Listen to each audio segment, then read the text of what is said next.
Te damos la bienvenida a un nuevo audio de la hora silenciosa de Palabra de Vida, donde líderes alrededor del mundo compartirán con nosotros.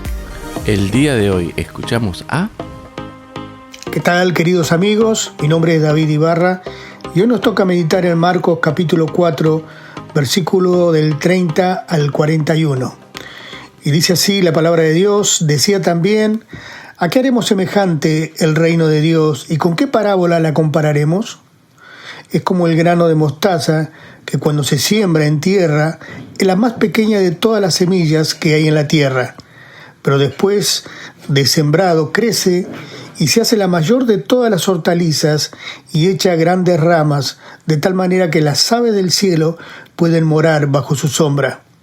Con muchas parábolas como estas les hablaba la palabra conforme a lo que podían oír, y sin parábolas no les hablaba, aunque a sus discípulos en particular les declaraba todo. Aquel día, cuando llegó la noche, les dijo: pasemos al otro lado.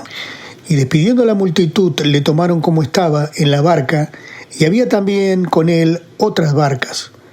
Pero se levantó una gran tempestad de viento, y echaba las olas en la barca, y de tal manera que ya se anegaba. Y él estaba en la popa durmiendo sobre un cabezal, y le despertaron y le dijeron: Maestro, ¿no tienes cuidado que perecemos? Y levantándose reprendió al viento y dijo al mar: Calla, enmudece. Y cesó el viento y se hizo gran bonanza. Y les dijo: ¿por qué estáis así amedrentados? ¿Cómo, no tenéis fe? Entonces temieron con gran temor y se decían el uno al otro: ¿quién es este que aún el viento y el mar les obedece? En esta porción encontramos dos escenas que, aunque parecen distintas, en realidad transmiten un mismo mensaje central. Si tendríamos que ponerle un título, podríamos ponerle El reino que crece y el rey que gobierna. A modo de introducción, fuimos viendo que la palabra reino se repite. Y en este capítulo, la palabra reino no se refiere a un territorio en sí, un lugar, sino al gobierno, autoridad o reinado de Dios. Toda esta enseñanza es aplicable a nosotros. La iglesia vendría a ser como la embajada de este reino, el reino de Dios. La iglesia representa los valores, el mensaje, la autoridad del reino de Dios en este mundo. Ahora veamos algunos principios relacionados al reino. El reino comienza pequeño, pero Dios lo hace crecer de una manera sobrenatural.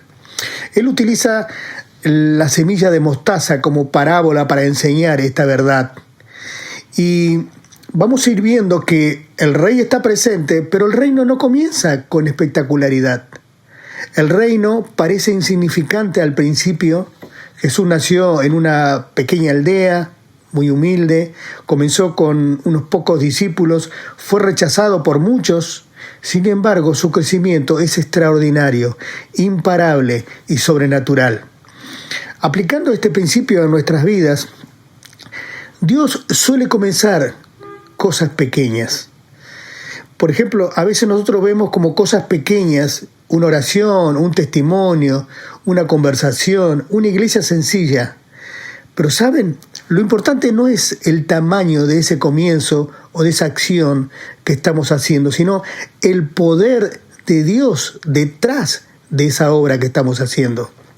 Dios hace cosas grandes, sí, por supuesto. Él quiere extender su reino, pero generalmente su comienzo es pequeño. En 1 Corintios capítulo 1, versículo 27 dice: lo necio del mundo escogió Dios para avergonzar a los sabios, cosas pequeñas. Entonces, seamos fieles en las cosas pequeñas y Dios nos llevará a otras cosas más grandes.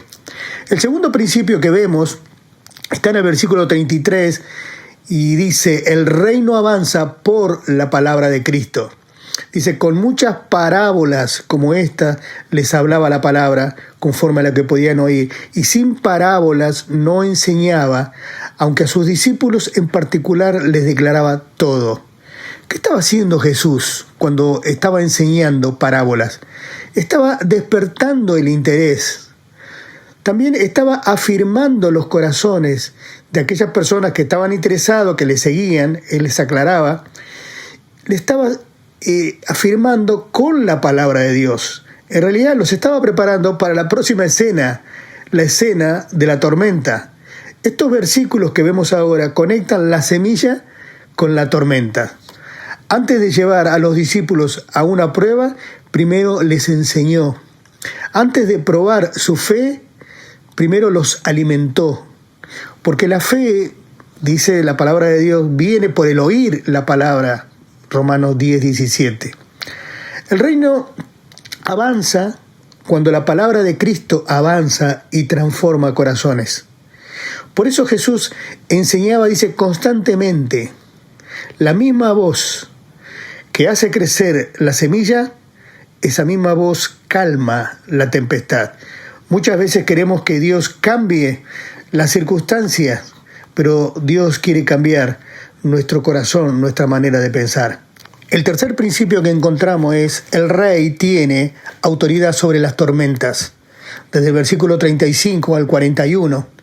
Ahora Marcos pasa de una semilla a una tormenta. Jesús les invita y le dice: pasemos al otro lado.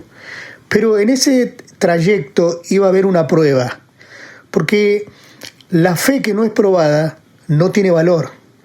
Y creo que los discípulos se sacaron un 0, un 1, no sé. Pero la verdad es que el Señor estaba probando cuánto ellos podían confiar en medio de la circunstancia difícil. Ellos tenían que sostenerse por la palabra. Tenían que cruzar del otro lado y sostenerte por esta palabra: pasemos. Estaba asegurado su trayecto.